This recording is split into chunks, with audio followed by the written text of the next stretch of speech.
a lost horror episode of the Amazing World of Gumball 1 that never aired on TV. The episode began with Gumball waking up in his room. He looked exhausted, and his movements were slow, as if he were still dreaming.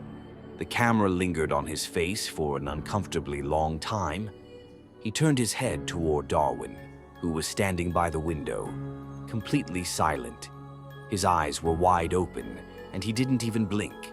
There was no sound, no dialogue, no background noise. Gumball got up and stepped into the hallway. In the kitchen sat the whole family, Mom, Dad, Anais, all in their usual places.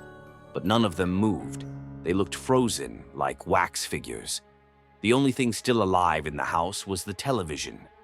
On the screen, static and harsh noise, flashing rapidly between disturbing images, pieces of flesh, disembodied mouths, distorted sentences.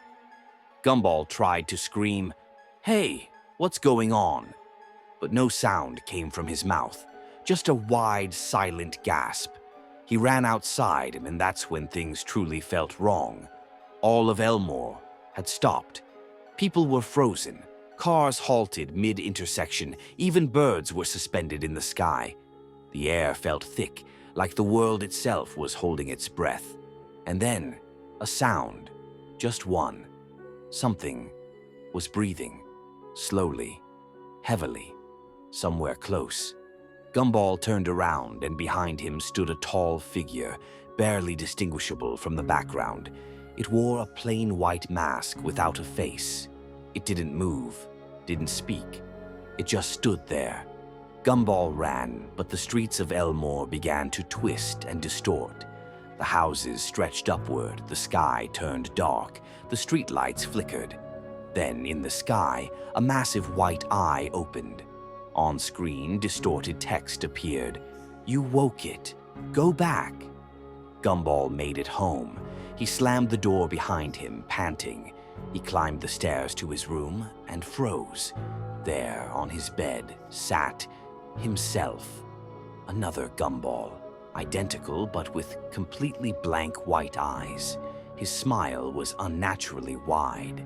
They stared at each other in silence. Then the second Gumball leaned forward and whispered, "You weren't supposed to wake up. Now this is your world too." The lights cut out instantly.